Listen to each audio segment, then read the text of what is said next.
We started building this cottage garden about a year ago.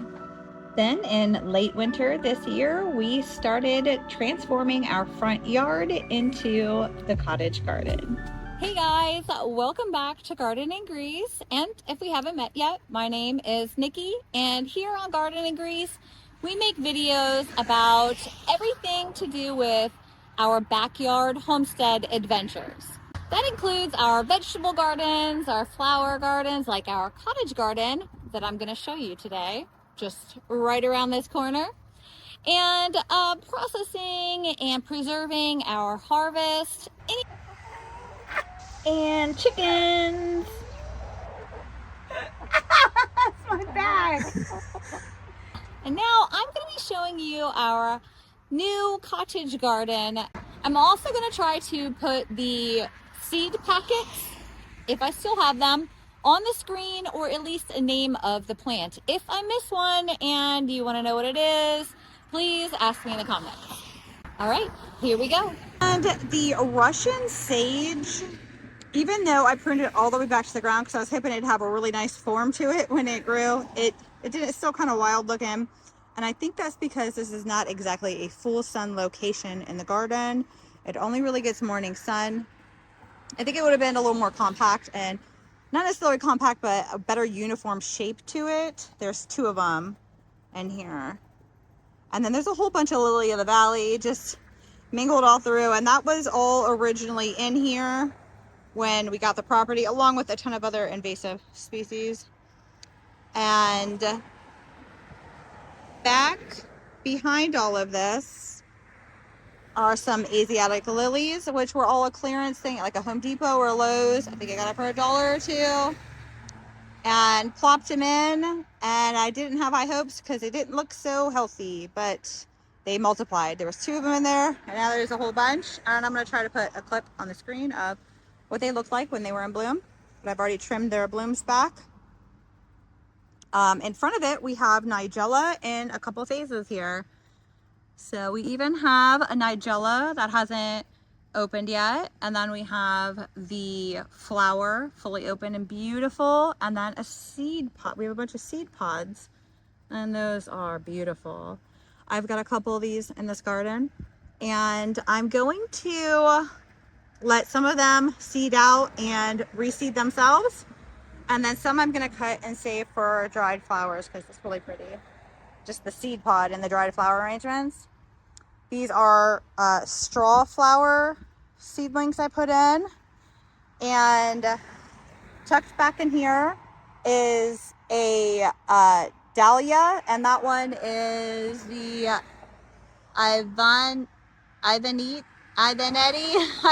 maroon dahlia. All the dahlias I have were tubers I just got like a month ago. So they're really young growth on them. And I got them for free from somebody at a trade I went to. It was really cool. I think I got 4 or 5 of them. And I have zinnias back here. A couple of seeds I put in the ground, but some throughout here have also self-sown from last year. And then up front here is another type of salvia. It bloomed early in the spring. I cut the blooms, which there's actually one I forgot to cut back. It still has a little pink on it. Super cute. I was hoping, and maybe it still will, send up some more blooms this year. If not, it's already like tripled in size this year, and it'll have beautiful blooms next year. Now, all of the white is sweet alyssum, and that's all self-sown from last year, and I love it. I let it go to seed because I love the carpet of white flowers just peeking between everything else. It's amazing, and the bees love it. I don't see any right now, but usually it's covered. And I actually still have some of the little violas, or brain's not functioning, you know what I mean, pansies. The pansies still in here. Now let's let the camera adjust to the light. This is they call it a butterfly weed. It's a type of milkweed, and it's getting its seed pods on it. Now, I don't want this to take over my garden, so I will end up cutting those seed pods off. but the butterflies do love it. More of the alyssum, and then I have rosemary in here. It's huge. It's this part of the garden was, well, about 50% maybe put in last year. I put some annuals in this year, like the straw flower and a couple of zinnias. I put obviously the dahlias in this year, but most of these plants are still in from last year. There's another one, the same sage, that's on the other side, and this one's has a little bit more blooms on it because this side gets full sun. So on that corner, on that end of the house is only morning sun, and then up front is pretty much completely full sun all morning, day, and evening. And then my key feature on this corner is my potted fig tree. This one's a Chicago Hardy, and he is filled with figs. He's got figs all over in there, and they're good. All right, and up front here, I got all these stones you see along the edge, and you'll see them in other parts for free. I just put a request on a Facebook group, and some lady let me come and take up her whole patio of stones and have them. All right, some awesome members of the community have allowed us to come and tear up their old stone patio and keep the stone. So last weekend we started working on this area, and we're leaving the really big ones. She wants this for her daughter's house, and we're taking some of the smaller ones. So we have some daylilies, which there were some mixed in over there as well, and they're done for the most part. Some of them have put up a couple. It's just so hot right now.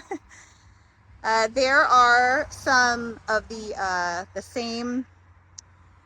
Now these are a mixed, I think, of the zinnias. There's some more Nicotiana back there that's going to get really tall and smell amazing. And some gladiola spikes coming up. So those will be awesome. That's in the back. Also with a perennial mum. Now this one did not get pruned back. Like it did beginning in the winter. It got pruned, all of them. And then it put all this growth. But then I didn't do an early summer, late spring pruning. So we're getting some blooms going on the back side of it. All the other ones, I did a pruning a few weeks or a month ago. My Shasta daisies, which I need to deadhead. That was, my dad gave me a chunk of those. They didn't look so hot, but they look amazing here. I don't think they got enough sun in his yard where he had them, and so he gave me a clump of them, and we put them in, and they're beautiful. A lot of these smaller little ones, I have some foxgloves in here. I've got some perennial. This one is a Veronica. I grew this from seed with the winter sowing. Here's another dahlia. And that one's the Jabberbox pink dahlia. And we have some lupin, I think is what that one is, back in there. So, some things like the gladiolas, I forgot there was bulbs in the ground. And I plant plants, but I like to keep them dense and around each other. It works out pretty good. This is my favorite color, yellow. This is an echinacea, a hybrid. So I can't take seeds from that and actually make any more, but it only had like very few blooms on it last year, and this year it's sending off more. Just cool. So one day I'll be able to divide the roots on that.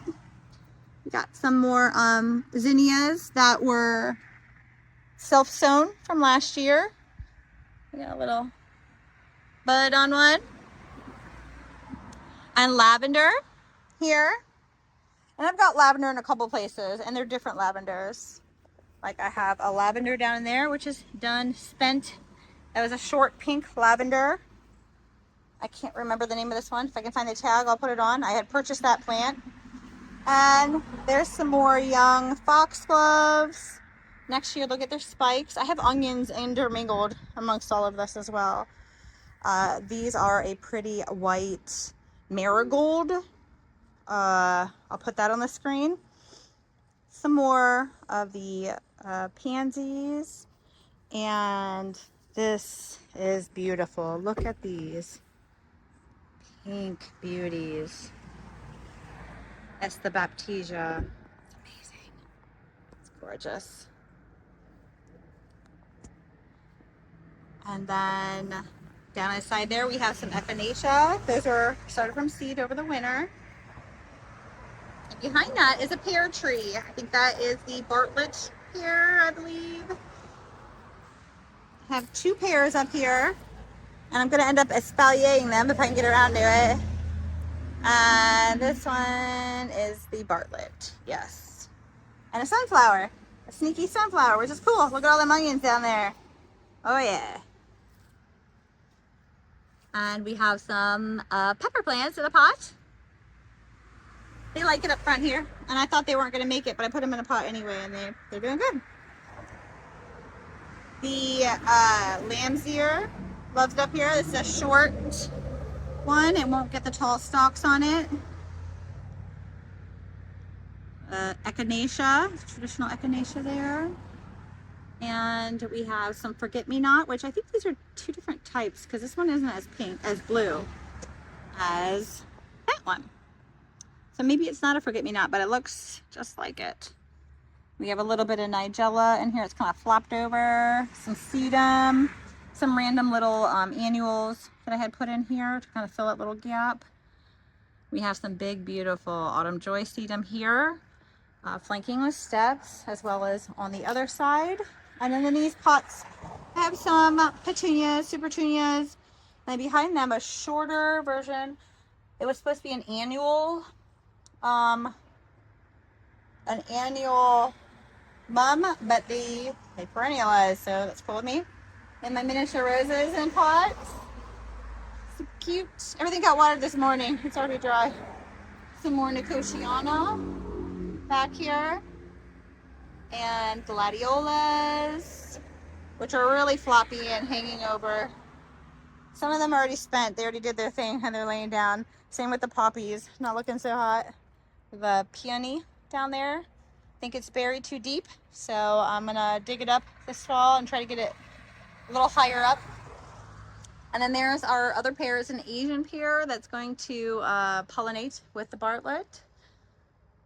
And then my little step, my stone steps I put in here to get back into the pear and everything else. Some forget-me-not down here. And then we still have a couple onions around this too. But these are my foxgloves that I cut down. I'm going to put a picture on the screen of what they look like when they were beautiful. Now I chopped them back and they still have new fresh green growth. Now I don't know, this was my first year having the blooms on them. So last year was my first year starting them from seed. And then I don't know what'll happen. Maybe they'll set up new stalks next year. Let me know. What do you guys think? They're a biennial, which makes it sound like it shouldn't send up new stalks next year, but let me know what you think. And that's my male winterberry to pollinate my 2 females that I have, and I'll show you those. And this is some goldenrod, a native goldenrod. But if we look past this area, you'll see that we have a little walkway through here, and that's ocean stone, 3/4 inch ocean stone. Oh. And this is for drainage purposes and as a walkway. So I like the light color. It's a little happier looking. I don't like that all the debris shows up on it though. But we have more of the lamb's ear, forget-me-not, sedums, some daylilies, another mum in here, more forget-me-not, some dahlias that were for free.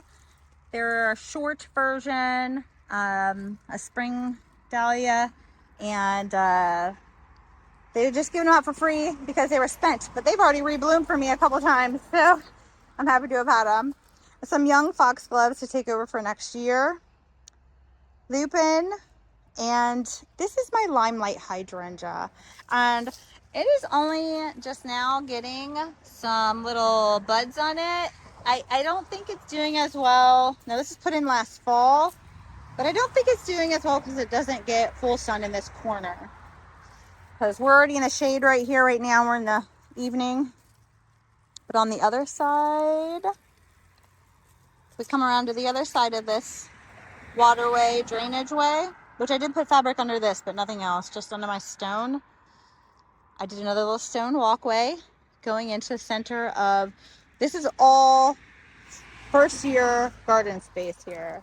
Let me give you a good view. Showing you over there, and it rolls through like this. And this is all front yard. And we took this whole section of front yard and made it into a garden. I have my 2 winterberry females and the wine barrels. I put peppers. These were some ones that I didn't think were going to survive, and they're technically not doing much of anything. Stagnant, but these ones did great. There's actually 4 peppers in these pots, and those are poblano, so I'm excited about those. But on the corner here, I have some creeping thyme that I put in, and these onions in this bed, listen, they're the best onions I'm growing in the garden are the onions in this front garden bed. None of the other garden beds have onions that are half as nice as these. Look at those onions. These look great. The ones in the back don't look half as big and beautiful as these. But we have nigella on this corner, some more pansies. My celery looks pretty good up here too. I actually forgot I had these in little cups in the back. And I was like, oh, crush. Oh, crud. Let me put these in somewhere. So I just put them up here. They're not doing too shabby. We have more echinacea in here. Some carnations. Some echinacea. Now this is given to me, that one, from a lady in the trade group. And then look at those snapdragons. Woo, those are pretty. It's super colorful. Those are more the white marigolds. They're beautiful. And some more lavender, the little pink short lavender. I just had to show another view of these snapdragons and this Penstemon dazzler, which is a native. This is just a beautiful angle of these flowers right here. And that's the white marigold, which isn't as white as I thought it would be. We'll take a walk inside of the garden. Oh, here we go. More white marigolds, a dahlia. That one is a white dahlia. More echinacea here. And then these dahlias, I need to cut them all back. This is one of the free ones. And then we have a, well, I don't know. It looks like a straw flower. I'm not sure. I don't think I even have a tag on that one. I could be wrong. Some glades. Those are going to be yellow glades. Some pepper plants. Anyways, this is a queen lime zinnia. And then my bells of Ireland are like spent. But I'm going to let them go to seed and do their thing right here. Maybe some of them. That's a short little dahlia for free. I gotta cut off some of the old buds. We have some more like forget-me-not and shorter foxglove variety in here. Snapdragons. More lupin. Forget-me-not. Some cosmos. They're really short. They don't get as much sunlight in this corner. Little echinaceas. This is actually a straw flower. It's really short. Actually, status. That's status. A dahlia. Now you can see something is digging in this front garden. They're big burrows in there. Not good. Some of these snapdragons need deadheaded. So I'll work on that. And some more of the bells of Ireland. This is the, I believe, the Colorado blend. Yarrow. Some more snapdragons. Little inchworm. Little worm on my Colorado yarrow. Or my Dara. That might be Dara. Echinacea down in there. Some pepper plants. Cosmos. So I'm rather new to flower gardening. I fell in love with flowers last year. So thank you for coming along on the tour of our new cottage garden. Don't forget to subscribe if you haven't already. Hit that like button and share. Have a good day, guys.